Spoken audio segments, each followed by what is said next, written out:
Bienvenidas, bienvenidos a Observatorio Semanal.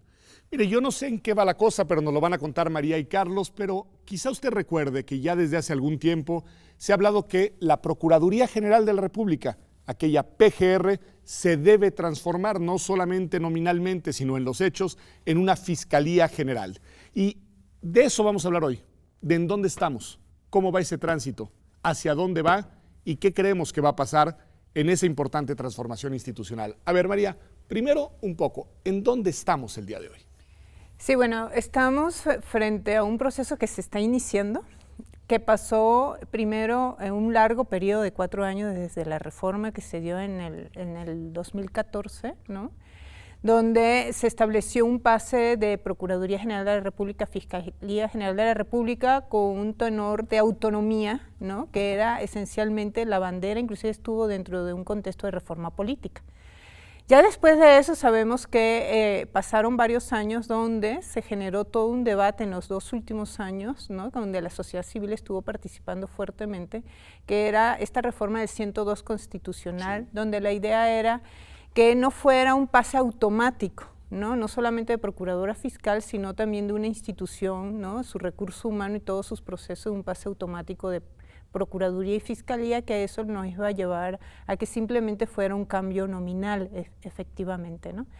Pero en los últimos 6 meses del año 2018, ¿no? Después de lo que fueron las elecciones, se empezó a dar todo un proceso muy acelerado, primero un proceso legislativo y después inclusive la misma designación del fiscal, ¿no? Donde a partir de enero ya tenemos tanto ley orgánica de la Fiscalía General de la República como un fiscal, el primer fiscal de la República, ¿no? Que quizá vale la pena, María, que hagamos una pausa en este punto, antes de llegar a la ley y al nombramiento, solamente a lo que tú mencionabas, y aquí te pregunto, Carlos, la participación de la sociedad civil y de la academia en el proceso, creo que vale la pena analizarla, porque hubo, para mi gusto y para bien, un involucramiento inusitado de parte de una serie de organizaciones, de una parte de actores que deciden acompañar el proceso y buscan incidir en él, digamos, antes de la aprobación de la reforma y el nombramiento del fiscal. Totalmente. Durante los años previos, digamos, al 2019, hubo un involucramiento de la sociedad civil en la forma de distintos colectivos. Por ejemplo, vamos a identificar el colectivo de Fiscalía que Sirva, que fue uno de los colectivos más activos en la discusión de los cambios legislativos que se tenían que hacer para hacer realidad esta transición de la Procuraduría hacia la Fiscalía. También hubo una serie de ejercicios, uno de ellos en el cual participó el Instituto de Investigaciones Jurídicas, la Consulta Nacional, para desarrollar un modelo de procuración de justicia. Y todos esos ejercicios al final abonaron en este proceso que fue muy violento, muy revolucionado de desarrollo de la ley orgánica que se dio principalmente durante el último semestre del año pasado. Ya con el gobierno actual electo, todavía no en funciones. Ya con el gobierno actual. Ahora, creo que eso es algo que se debe destacar, creo que es algo positivo, el hecho de que se involucró a la sociedad civil en este proceso, en el que se escuchó distintas perspectivas, pero también hubo una serie de cosas criticables en el proceso. Yo señalaría la primera es que cuando se inició este proceso de diseño, de discusión de lo que sería la ley orgánica, se estableció que no se darían cambios a la Constitución. Ajá, que fue lo que el presidente dijo, no quiero reformas constitucionales, ya sí. Luego se han aventado un montón. Pero exacto, pero como recordamos, fue una de las, durante la campaña dijo que no iba a hacer presentar ninguna iniciativa de reforma constitucional durante los primeros 3 años. Y bajo ese entendido, la sociedad civil, los académicos decidieron participar en este proceso con la idea de que no se harían reformas a la Constitución y que no se tocaría el 102 constitucional. El 102 constitucional es, digamos, el artículo en el cual se estableció la autonomía de la Fiscalía y se establece el proceso de designación del titular, de la persona titular de la Fiscalía, y que podría mejorarse ese proceso para garantizar, digamos, mejores condiciones para la autonomía de la persona que sea titular de la nueva institución. Se decidió no tocar esa reforma y bajo ese entendido se entró al proceso de discusión de una ley orgánica, que finalmente esta ley orgánica fue publicada o se terminó en diciembre del año pasado.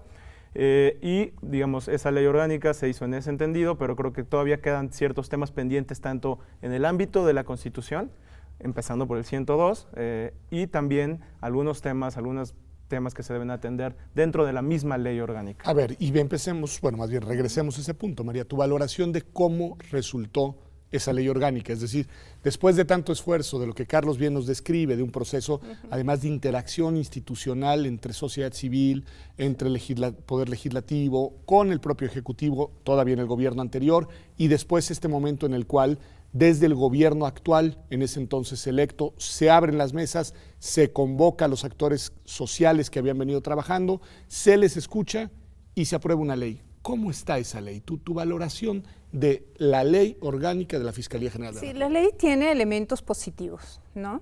Pero creo que no se logró madurar y consensuar un modelo de fiscalía. Un modelo coherente y que realmente llevara a un proceso de transformación. Más que todo, primero, porque no se permitió hacer cambios constitucionales que son requeridos, ¿no? Inclusive para responder también a una fiscalía, a un nuevo sistema de justicia penal, que para eso realmente es la transformación de esta institución a nivel no solo federal, sino a nivel nacional. Y sí creo que se generaron elementos de riesgos por estos problemas de indefiniciones que hubo en la ley, ¿no? No se logró, inclusive tenemos inconsistencias presentes en la ley, que seguro... En la nueva ley. En la nueva ley. Es que seguro, y ya se está viendo, que lograr operacionalizarla va a tener problemas. Hay varios aspectos. Uno es, por ejemplo, que aunque se trató de definir un modelo de investigación criminal en la ley, ¿no? Donde se busca estos equipos de investigación, donde el Ministerio Público sea como el que lleve la conducción jurídica del proceso y que se establezcan estos equipos donde esté la policía de investigación, peritos, analistas, etcétera, que serían los que estarían ejecutando la investigación y que permitiera de alguna manera, a partir de un plan de persecución penal, un despliegue territorial a partir de la priorización de fenómenos criminales que quieres perseguir. Que era algo de lo que sí venía desde aquella consulta, ¿no? Esta idea, este esquema de funcionamiento. Que es un esquema mucho más flexible, que te permite de alguna manera mover tu recurso en función de cómo se te mueve el fenómeno criminal, ¿no? Eso es positivo, pero a la vez dejaron establecidos esquemas burocráticos rígidos, ¿no? Como serían estas fiscalías. Es decir, la idea era, ya tenemos 2 fiscalías especializadas, que es la electoral y la anticorrupción, que inclusive tienen cierta autonomía dentro de la autonomía. Ya eso va a generar un tema de gobernanza que ya lo hemos estado... No responden directamente al fiscal. Al fiscal, pero están dentro de ese esquema. Pero a la final se dejaron, ¿no?, otra fiscalía especializada como la de Derechos Humanos, que inclusive es prácticamente algo muy similar a lo que es la Subprocuraduría de Derechos Humanos que está actualmente, inclusive con más subespecializaciones dentro de ella, ¿no?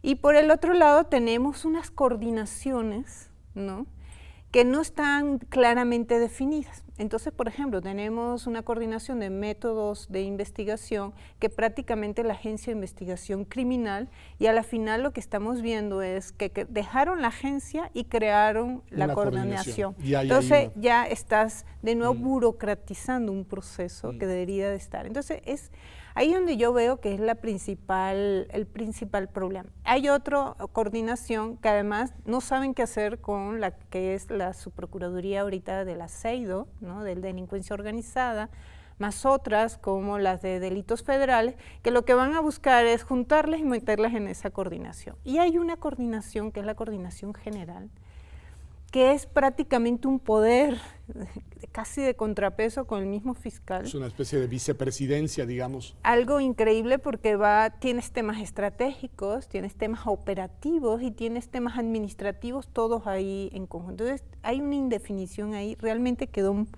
muy mal trabajada esta coordinación en la ley. O sea, hay un problema de diseño institucional que podría generar conflictos, tensiones y eventualmente derivar en obstáculos para la buena operación de la Fiscalía. Y yo sí creo que hay un gran riesgo que tenemos que convertirlo en una oportunidad, que es un poco lo que nosotros presentamos en este documento. Tenemos muy identificados estos riesgos y ver la forma en cómo podríamos transitar y sí lograr una transformación, porque esencialmente lo que va a estar pasando si no logramos realmente tener una visión transformadora de la Fiscalía, de esta Fiscalía, de este esquema de Procuración de Justicia a nivel federal, que yo sí creo que si no tenemos esta visión y al final de este primer año que le están dando el fiscal para establecer un plan estratégico de transición más un plan de persecución penal que ayude a ordenar este proceso en el tiempo, lo que vamos a tener, si no se logra reflejar en esa visión, cambios desde la Constitución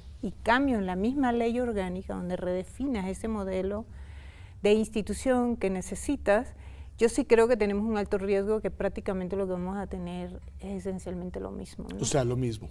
Eso es interesante porque la pregunta que te voy a hacer, Carlos, es, ¿el riesgo es quedarnos en donde estamos o incluso retroceder, digamos, con un desmantelamiento institucional más potente que el que ya ha vivido la entonces llamada Procuraduría General de la República? ¿Tu opinión, Carlos? Sí, totalmente de acuerdo, porque además tenemos que identificar uno de los mayores retos de esta nueva fiscalía, es el hecho de que se tiene que hacer cargo del rezago o de los casos pendientes que tenía la Procuraduría, que estos son tanto averiguaciones previas del sistema tradicional como los nuevos casos del sistema acusatorio, y que tendrá que diseñar una estrategia para ir determinando, ir dándole respuesta a todos estos casos que tiene acumulado. Hicimos un cálculo y tenemos un aproximado de más de 160,000 casos. 160,000 casos rezagados. Rezagados. 140,000, 144,000 del sistema ya acusatorio y 18,000 casos que tiene rezagados del sistema tradicional, averiguaciones previas. Y que tendrá que ir dándoles una respuesta efectiva a todos estos casos y además pues va a tener que hacerse cargo de todos los nuevos asuntos que va conociendo. Entonces es un desafío muy complicado y en este sentido la autonomía, el cambio constitucional es una gran oportunidad para construir credibilidad, para construir legitimidad en la nueva institución, pero no es suficiente. O sea, como señalaba María, creo que el punto clave es una redefinición del modelo de investigación, digamos, de las funciones sustantivas de la institución, y a partir de esas definiciones ir construyendo un aparato institucional, un aparato administrativo que te permita ir haciendo frente a todos estos retos. Y si no lo hacen de forma estratégica, si no lo hacen de forma adecuada, pues vamos a terminar en un escenario pues caracterizado por la impunidad, caracterizado por la falta de acceso a justicia y pues por violaciones a derechos humanos como el que ya conocemos. Y eso es precisamente lo que estamos tratando de evitar esta vez. A ver, y esa redefinición del modelo de investigación criminal supone actores capaces de llevarlo a cabo. ¿Cómo andamos por ahí? Es decir, las capacidades ya desde el punto de vista del personal operativo, policías, dijiste, analistas, peritos, ministerios públicos con capacidad para llevar a cabo estas tareas, María. Fíjate que algo que no quedó, sí hubo un cambio en el 102 que fue que no fuera un pase automático de procuradora fiscal. Eso lo logramos en diciembre del 2017, ¿no? Inclusive con la administración pasada. Algo que quedó en el régimen de transición de la ley fue que teníamos que establecer un servicio profesional de carrera que nos permitiera hacer filtros para que este recurso humano no fuera un pase automático a la nueva institución, ¿no?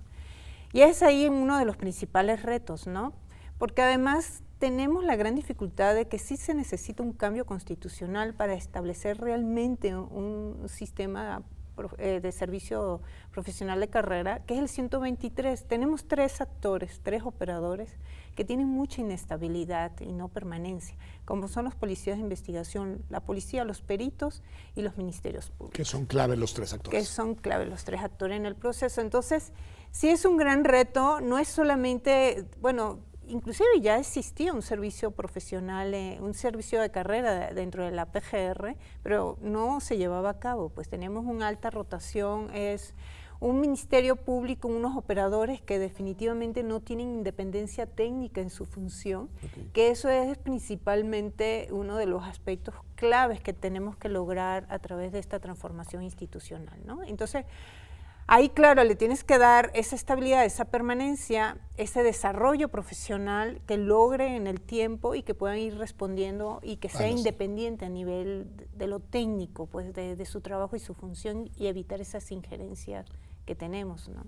Pues está muy bien, pues vamos a un corte y volvemos. Vamos a seguir hablando de esto, les voy a preguntar de los nombramientos y les voy a hablar, también preguntar de cómo ven la disposición de quienes están para hacer lo que sigue. Sí. De la Procuraduría General de la República hacia la Fiscalía General de la República, lineamientos hacia la transición. un documento elaborado por la Fundación MacArthur y por México Evalúa, en el que se trazan las rutas de lo que estamos hablando hoy, una transición institucional fundamental para nuestro país, y en verdad lo digo sin exageraciones, para eso que llamamos Estado de Derecho. Ya volvemos aquí a Observatorio Semanal.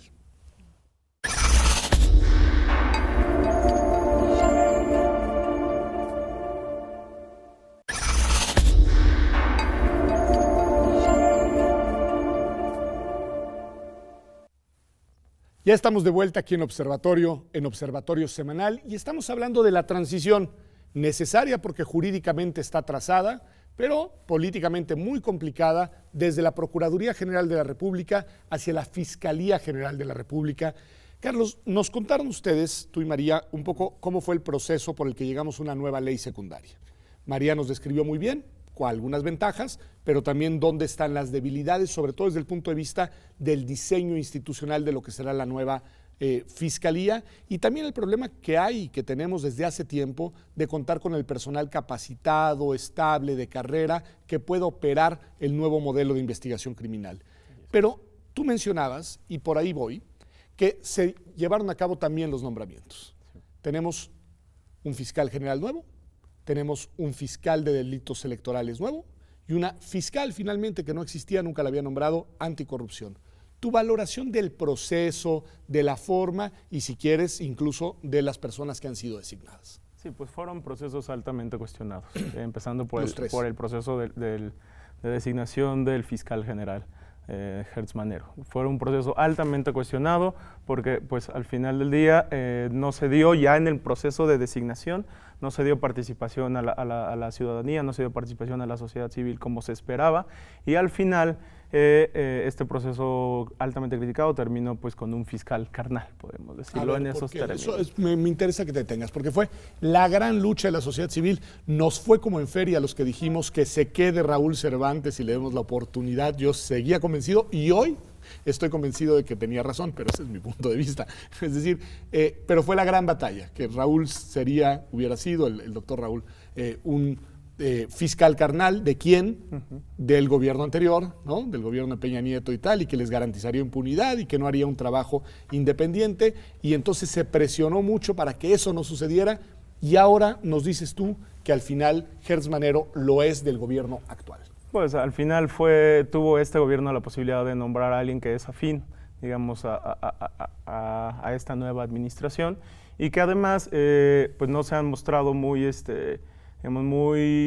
empático con las nuevas reformas al sistema de justicia. Y esto lo podemos ver, por ejemplo, en alguna de las iniciativas que se ha presentado en esta nueva administración, como la reforma al artículo 19 constitucional. Cuéntale al público que es una reforma que va en sentido contrario a la lógica del sistema acusatorio, que básicamente lo que hizo fue incrementar el catálogo de delitos con prisión preventiva oficiosa, específicamente para delitos de corrupción, del llamado huachicoleo, y que lo que busca es básicamente que las personas estén en prisión hasta que se le dicte una sentencia. Sin que se les haya aprobado todavía nada. Sin que se haya aprobado absolutamente nada, y bajo el supuesto de que esto va a combatir la impunidad. Y este tipo de posturas son posturas con las que ha empatizado, digamos, el nuevo fiscal. Entonces, digamos, no solo carnal, sino también, digamos, con una visión de pasado, no de futuro. Con una visión que no es compatible con todas las premisas o con todo lo que busca el sistema acusatorio. ¿Cuántos años va a estar el fiscal? 9 años va a estar este fiscal. Entonces, en ese sentido, pues han sido procesos altamente cuestionados, pero de nuevo, o sea, aunque hace falta algunas reformas constitucionales o algunos cambios en la ley que podrían garantizar procesos, mejores diseños en las designaciones, en los nombramientos, de nuevo a mí me gustaría insistir en el hecho de que más allá de eso, lo que se tiene que reafirmar o en lo que se tiene que poner atención es en el diseño institucional de la Fiscalía, porque puedes tener incluso un fiscal sin cuestionamientos, un fiscal con voluntad política, autónomo políticamente, pero si no logramos cambiar este monstruo burocrático en el cual hemos convertido a la Procuraduría General de la República, ahora Fiscalía General de la República, muy difícilmente, aunque tengas una persona con las mejores intenciones, que puede ser que el actual fiscal tenga las mejores intenciones, no te va a permitir este aparato burocrático ineficiente poder alcanzar los objetivos que estás buscando. A ver, quiero ir a lo del aparato burocrático porque es la sustancia además de lo que nos traen aquí, pero solamente preguntarte muy breve, María, antes de hacer ese análisis de la transformación institucional de nueva cuenta, el tema de los otros dos nombramientos, el fiscal en materia electoral, la fiscal en materia de anticorrupción y también, obviamente, no las personas nada más, sino los procesos de nombramiento y las facultades que tienen, es decir, qué rol van a jugar estos dos fiscales que, como tú decías, además tienen una cierta autonomía incluso frente al fiscal general en el nuevo diseño de la nueva ley.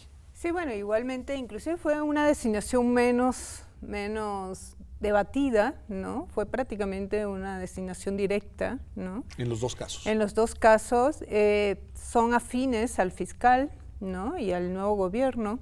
Entonces ahí no creo que vaya a haber mayor problema en términos de autonomías dentro de autonomías, pues, ¿no? A la final se van a orientar su trabajo a lo que le dicte el fiscal general, ¿no?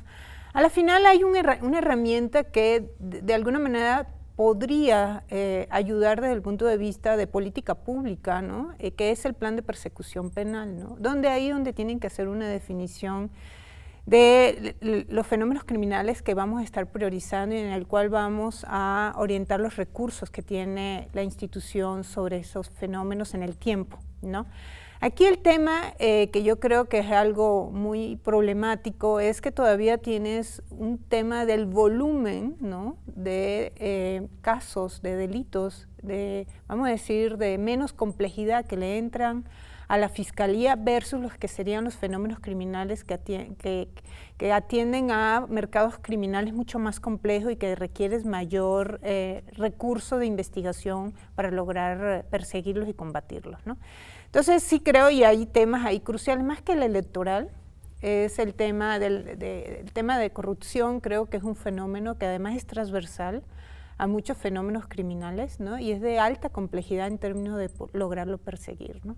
Entonces sí creo que ahí hay un tema que en función de lo que va a pasar en este sentido, sí creo que hay un control político del proceso al interior de la Fiscalía con estas designaciones. Es decir, no se logró avanzar de hacer los contrapesos necesarios que estuviéramos requiriendo en ese sentido, ¿no? Entonces, y hay un tema que todavía está en stand-by, está en espera, que es la designación de este Consejo Ciudadano. Ok. Que sí se contempló en la ley. Que sí se contempló en la ley y que podría ser un elemento de contrapeso interesante, ¿no? No solamente desde afuera, sino desde adentro mismo de la Fiscalía en términos de toma de decisiones, ¿no? A ver, Carlos, cuéntanos un poco de ese Consejo Ciudadano. ¿Cómo está contemplado? ¿Qué rol debería jugar? ¿Qué facultades tiene? ¿Qué perfiles son los que se esperaría que estuvieran ahí? En fin, ¿qué hay por ahí? Claro, pues uno de los aciertos de la ley orgánica fue contemplar un plan estratégico, más bien darle un año al fiscal para la elaboración de un plan estratégico de transición. O sea, un año para elaborar el plan que luego no sabemos cuánto tiempo durará. Exactamente. Está bien, pero bueno, para un cambio institucional está bien. Tiene todo el sentido del mundo que le des un plazo de un año para que la persona titular conozca la institución, haga un diagnóstico y a partir de ese diagnóstico pueda hacer una ruta crítica de cómo va a llevar este cambio. Y dentro de este plan de transición o dentro de estos transitorios se contempló, y dentro de la misma ley se contempló que se cree un consejo ciudadano para que este consejo ciudadano acompañe en este plan, en esta elaboración del plan estratégico de transición a la Fiscalía. La designación de este Consejo Ciudadano tiene que hacerse por parte del Senado. El Senado elige a un grupo de personas y ese grupo de personas después va a proponer a quienes son los miembros de este Consejo Ciudadano, que van a ser 5 personas. Un poco como se hizo con el Sistema Nacional Anticorrupción. Así es. Y ahora lo que estamos buscando en estas 5 personas pues es básicamente que sean perfiles que conozcan la Procuración de Justicia, idealmente que sean perfiles técnicos, que puedan aportar en el proceso, que sean perfiles ciudadanos, que sean perfiles autónomos, independientes, y que también que sean perfiles que puedan representar los distintos intereses que se encuentran involucrados en el tema de procuración de justicia. Es decir, idealmente personas que puedan también llevar a la mesa la voz de las víctimas y distintas perspectivas para asegurar que la elaboración de este plan estratégico de transición y la transición misma de la Fiscalía se dé de forma efectiva y que se vayan atendiendo las distintas preocupaciones que se pueden tener desde la ciudadanía. Su función está sobre todo durante la transición. Es decir, esa sería... Y se mantiene en el tiempo, pero sí creo que es crucial durante este proceso de transición. ¿Y cuándo debe nombrarse? Estamos en los tiempos, ya estamos fuera de los tiempos. No hemos conocido, todavía no se ha hecho público, sabemos que se está moviendo a nivel del Senado, de la Comisión de Justicia del Senado, pero todavía no se sabe. Ahí el gran riesgo otra vez es que sea una designación muy dirigida, inclusive del mismo fiscal general, ¿no? Entonces, esperemos ahí otra vez. Un Consejo Ciudadano muy afín al propio gobierno y al fiscal general. A lo mejor salen nombres que ni conocemos, pero pues Consejo carnal, dirías. Consejo carnal de ciudadano. Pero bueno, esos son los riesgos. La verdad, ojalá que sí se dé participación. Y un poco nosotros ya tuvimos un acercamiento a la Fiscalía. A ver, cuéntanos de eso. Ustedes ya se acercaron después de todos los ejercicios que se han venido haciendo y después de la elaboración de este documento de lineamientos hacia la transición. ¿Y cómo les fue? Así es, bueno, un poco en el mismo mandato que da la ley, que tiene que ser un proceso con participación ciudadana, y no solamente con eso, sino que también tiene que ser un proceso transparente y que se rinda cuenta de lo que pasa en ese proceso, ¿no? Entonces, ahí es donde nosotros estamos planteando estos lineamientos que se van a materializar en un observatorio ciudadano de cómo se da ese proceso de transformación, de transición.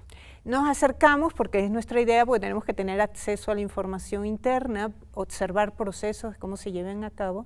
Y sí tocamos la puerta del fiscal, nos recibió el fiscal general, sí nos dio entrada, nos pidió, nos dijo, nos preguntó qué necesitábamos, esencialmente les dijimos pues información y la posibilidad de observar cosas que estén sucediendo. Estuvo abierto a escuchar lo que ustedes habían estudiado. Inclusive nos dirigió a su equipo más cercano, que inclusive ya tienen designado a la persona y crearon la unidad de transición que va a estar llevando a cabo este proceso. Le hicimos una presentación de estos lineamientos que a la final va a terminar en una metodología y en indicadores estratégicos que nos van a ir ayudando a ir dándole medición en el tiempo a esta transición. Fuimos bien recibidos, nos prometieron información, que íbamos a ser llamados para observar procesos claves que se pudieran estar dando. ¿Y ha sucedido? No hasta ahora, pero otra vez creo que hay que darle el beneficio de la duda. Creo que también es una oportunidad del Consejo Ciudadano. Puede ser esto una herramienta también del mismo Consejo Ciudadano que se escoja para poder intervenir en el proceso.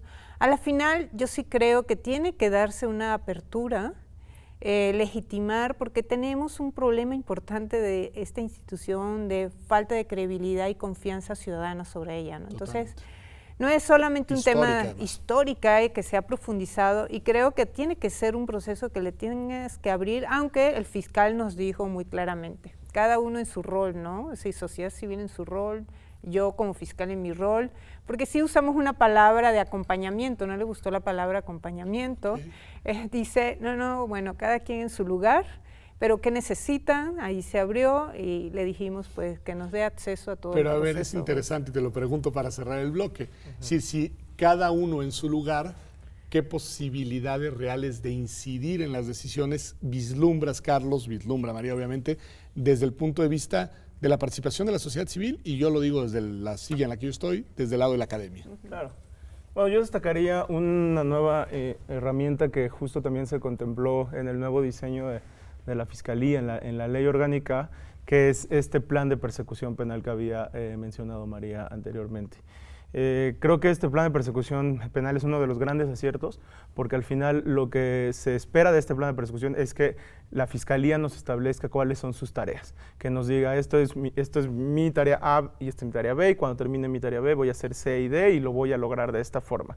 Y que de esa forma nos presente qué objetivos se está trazando y cómo los va a alcanzar. Y en ese sentido, esa herramienta creo que es muy valiosa para que podamos desde la sociedad civil, desde la academia, evaluar el desempeño de la Fiscalía, más allá de que nos den acceso o no directo o que podamos participar o ayudar en los procesos. Creo que esa herramienta nos va a permitir evaluar qué tanto está alcanzando los objetivos que la misma institución se está fijando. Planteando. Es decir, tener un parámetro de evaluación para desde fuera otros actores externos poder valorar lo que está sucediendo, que ya sería gran cosa si lo logramos hacer. De hecho, México Evalúa se dedica a eso, a realizar evaluaciones con el apoyo, en este caso, en la Fundación MacArthur, que han elaborado este documento, creo yo, que muy valioso, sobre todo en el contexto en el que estamos, en el tránsito de la PGR a la Fiscalía General de la República. Vamos a un corte y ya volvemos aquí a Observatorio Semanal. Les voy a preguntar qué sucede con esto de lo que nos están contando en el marco de la Guardia Nacional. Ya volvemos.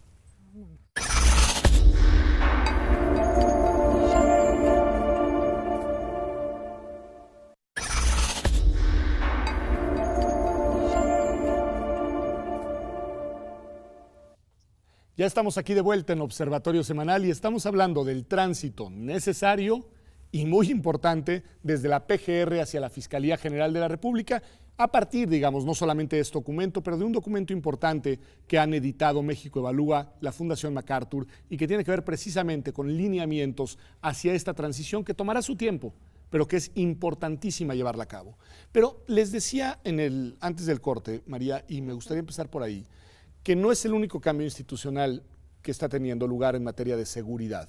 Además, hay que decirlo, en un contexto en el que vivimos lamentablemente una de las peores crisis de inseguridad en la historia del México moderno a lo largo y ancho del territorio nacional.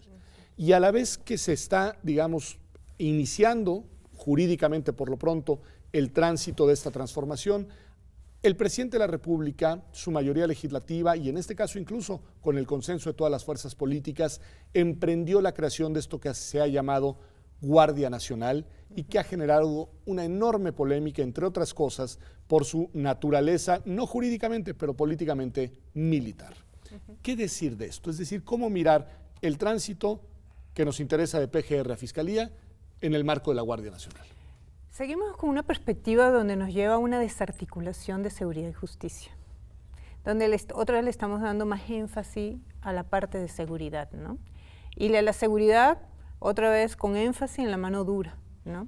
Aquí el problema que yo veo un poco viendo los dos procesos que se están dando en paralelo, ¿no? Hay un alto riesgo ahí, que sabes que por esta creación de la Guardia Nacional, inclusive el artículo 21 constitucional se estaba modificando donde la Guardia Nacional iba a tener también aspectos de investigación criminal. Okay.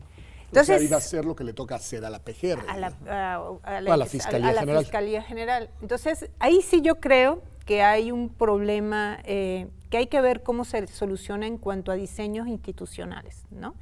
Estamos en plena definición de cómo va a estar operando esta Guardia Nacional, ya hay una aprobación constitucional, se está elaborando una ley orgánica de esa Guardia Nacional, pero sabes que con esto se está desarticulando lo que era la Policía Federal, ¿no? Dentro de la misma Policía Federal tenía un área de investigación importante, muy bien trabajada, por cierto, que según parece que va a quedar en la Secretaría de Seguridad Ciudadana. Porque, a ver, vale mucho la pena que nos ayudes a escribir que es, por un lado, la Fiscalía General de la República, que es lo que era la PGR y que se tiene que transformar, y es lo que ustedes nos han contado.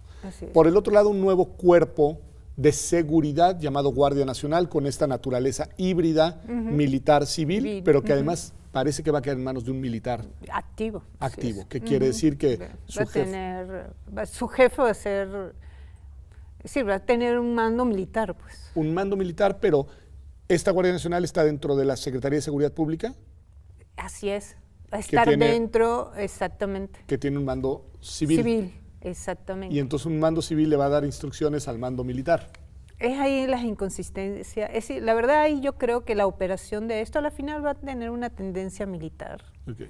Creo que va a hacer que la Secretaría de Seguridad sea absolutamente obsoleta, digamos. Obsoleta, sí es. Esto va a ir tomando cuerpo en el tiempo, aunque le han dado 5 años, ¿sabes? Que son 5 años que tienes que revisar qué va a pasar con esto a la final.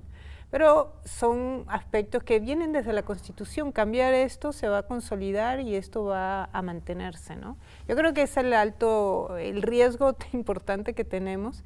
Y aquí el tema es delimitar claramente, sabiendo que no tenemos esta articulación entre seguridad y justicia y donde definitivamente tenemos unas debilidades importantísimas en términos de mecanismos de coordinación y colaboración entre instituciones. Más bien lo que estamos viendo es que seguimos cada institución viendo su parte donde no se articula. Y ahora con la presencia de la Guardia Nacional, donde la Guardia Nacional va a tener aspecto importante, va a ser primer respondiente, es decir, va a estar iniciando procesos penales.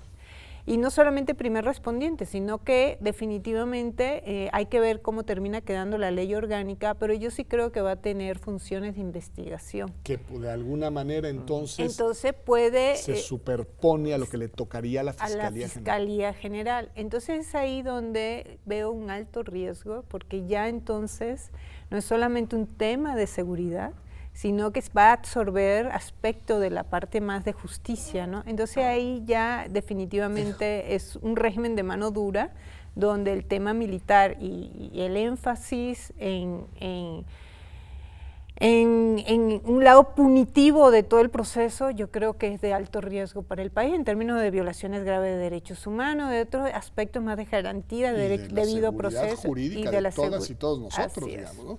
Carlos, a ver, y hay dos instituciones más, porque ahorita con María vemos Fiscalía General, Secretaría de Seguridad Pública, una Guardia Nacional supuestamente subsumida en esta secretaría, pero difícilmente, digamos, correlacionada desde el punto de vista del mando, y tenemos por el otro lado, pues las militares y marinos. ¿Qué decir de eso? Porque esas dos instancias siguen estando ahí. Claro, no, es un contexto muy complejo, muy complicado. Y creo que, pienso que el tema pasa por una ausencia de una definición de política criminal, entendida como una articulación entre las instituciones de seguridad y las instituciones de justicia. A ver, explícale eso al público, porque María lo dijo ya. Una cosa es seguridad, otra cosa es justicia. ¿Qué quiere decir eso? Bueno, básicamente lo que quiere decir la articulación de una política criminal sería definir qué le toca o los ámbitos de incidencia de policías, de la Procuración de Justicia, incluso del Poder Judicial, y ir definiendo ámbitos de incidencia, ir definiendo, digamos, objetivos compartidos que puedan darle claridad a la forma en la que operan nuestras instituciones de justicia y de seguridad en el país, que lo que tenemos ahora es...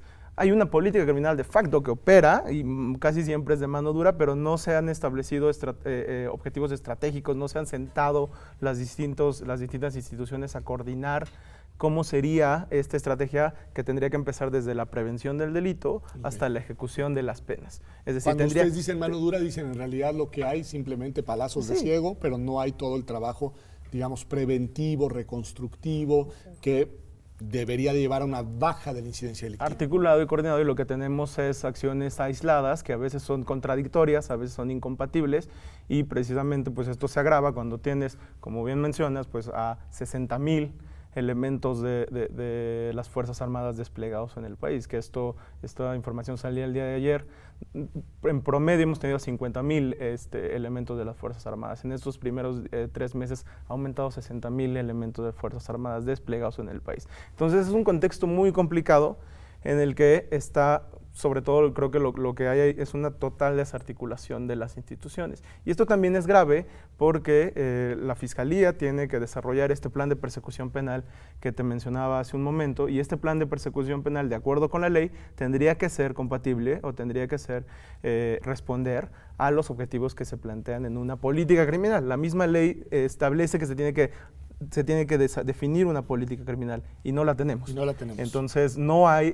¿Quién tiene que definirla, Carlos? Lo tienen que definir las distintas instituciones, como te mencionaba. María, me parece muy interesante todo lo que nos están contando, muy preocupante, muy alarmante, es decir, porque además desde el diseño legal ustedes vislumbran contradicciones hacia adentro de la Fiscalía General y todo el entramado de instituciones no coordinadas y con naturalezas distintas, en fin, pero además no hemos metido una variable, y es la que te quiero preguntar, la variable federal. Porque de todo lo que me están hablando son de las instituciones de carácter nacional, digamos. ¿Qué pasa en el ámbito de las entidades federativas? Ahí esto se complejiza mucho más, porque todo este esquema lo que te lleva es debilitar instituciones civiles, y empezando desde el modelo policial, ¿no? Es decir, tenemos ahí un problema importante, pero ahí hay un tema que inclusive cuando se trabajó en la consulta nacional se hizo mucho énfasis de más bien tenemos que ir a un modelo nacional de procuración de justicia, donde de alguna manera logres hacer una definición clara en términos inclusive de competencias que le tocaría a las entidades federativas y versus lo que le correspondería al federal. Ahí creo yo que es uno de los aspectos fundamentales para lograr una transformación real de este proceso, ¿no? Definitivamente el nivel federal debería de quedarse con los principales fenómenos criminales que inclusive te pongan en riesgo el Estado mexicano. Okay. Solamente con ese tipo de problemas criminales. Así es, y todo lo demás debería de pasar a las entidades federativas, donde ahí viene un importante proceso de crear capacidades. Eso es lo que te voy a decir, ¿tienen capacidad en las entidades ahorita federativas? Hay mucha variedad, ¿no? Sabes que México tiene realidades muy diferentes. Tenemos estados que podrían decir tienen ciertas capacidades. Para que la gente esté tranquila, la que vive ahí. No, y fíjate que no son los estados más tranquilos, ¿no? Pero por esa misma indefinición, ¿no? Por ejemplo, te pongo el caso de Guanajuato, que ahorita está en un problema de inseguridad terrible y que era y de violencia. Yo recuerdo que en un estudio que realizaron ustedes salió en el primer lugar, digamos, en implementación. Así de es, reformas. pero inclusive hablando con el mismo fiscal de Guanajuato en algún momento, en tiempo reciente, nos decía, es decir, él estaba persiguiendo el tema de un secuestro, de un homicidio inclusive paralelo y demás. Llegó un punto en que se topó que si seguía la investigación entraba en todo un tema de delincuencia organizada relacionada con estos casos. Y no logró hacer la articulación con el nivel federal para ver qué pasaba, si seguía la investigación o qué hacía, ¿no? Entonces, y se quedó ahí. Y se quedó ahí. Vale. Entonces es ahí donde yo creo que inclusive y tiene capacidad la Fiscalía pero hay una de Guanajuato jurídica para que la investigación pueda tener lugar y luego consecuencias legales, ¿no? Y luego consecuencias legales. Entonces, ahí que sí pensaría yo, ¿no? Que inclusive en ese momento, como pasa en otros países como Alemania, que llegas a un tope donde ves que es un fenómeno que debería de asumir el federal, le preguntan, federal, ¿tú lo asumes o lo continúo yo? Y el federal le pregunta, ¿tienes condiciones y capacidades para seguirle? Si le dicen que sí, adelante y yo te acompaño, ¿no? Entonces, son reglas de juego, son definiciones claras de competencia, qué le toca a quién, y reglas de cuándo sí atraer o no atraer un caso, ¿no? Y cuándo continuar y no continuar. Es decir, son reglas que en este momento son totalmente arbitrarias, ¿no? Entonces, es ahí donde posibles instituciones que van en un camino de fortalecerse y generar condiciones a nivel de los estados se topan frente a estos aspectos que definitivamente tenemos la impunidad y no logramos y viene desde el diseño, viene desde el plan, viene desde la articulación de las instituciones. Carlos, te voy a hacer una pregunta que ya no es tan técnica ni tan racional, es mucho más emocional para cerrar el programa. Es decir, tu estado de ánimo frente a esta situación institucional. ¿Eres optimista o no eres optimista del cambio y de la capacidad del país de adecuar sus instituciones a los retos muy grandes que tenemos en materia de inseguridad? Bueno, personalmente yo siempre trato de ser optimista, porque eso me mantiene activo y me mantiene, pues si no, renunciaría a esto que hacemos, que es justamente investigación sobre el sistema de justicia. Creo que es un reto muy complejo, muy difícil, pero afortunadamente no se tienen que inventar el hilo negro. Creo que hay muchas experiencias, tanto internacionales. Ya podemos voltear a ver el caso de la Fiscalía de Chile y cómo trabajó muy bien un plan de persecución penal que le permitió priorizar entre distintos fenómenos criminales, o podemos voltear a ver el caso de Colombia, donde hubo una definición de política criminal en la que participaron todos las distintas instituciones, y también podemos voltear a ver la experiencia nacional, que era justo lo que mencionabas. Ya ha habido transiciones de procuradurías a fiscalías a nivel local, la mayoría de ellas no exitosas, la mayoría de ellas nominales, pero creo que también se puede aprender de lo que se ha hecho mal. Entonces, en ese sentido, creo que es un reto muy complejo, pero creo que hay elementos para voltear a ver. Hay experiencias a las cuales se puede apelar para tratar de no cometer los mismos errores o replicar aciertos. Pues con eso me quedo, ¿no? Muchas gracias. con un optimismo, Pues, digamos, moderado, pero informado. Así que así es. muchas gracias, María, muchas gracias, Carlos. Muchas gracias a usted por habernos acompañado aquí a esta edición de Observatorio Semanal. Como ve, el tema es complejo, sí, porque es técnico y es jurídico, pero es muy importante, porque lo que está en juego es las capacidades del Estado mexicano para garantizarnos seguridad y justicia en un entorno de paz, no en un entorno de violencia, en un entorno de instituciones abocadas al Estado de Derecho y a la protección de los derechos y no de mano dura. Así que sí, es un tema importante y es un tema que vale la pena que reflexionemos en él todas y todos, no únicamente los que se dedican a las cuestiones legales. Gracias por habernos acompañado. Nos vemos aquí, como todas las semanas, el próximo domingo en TV UNAM.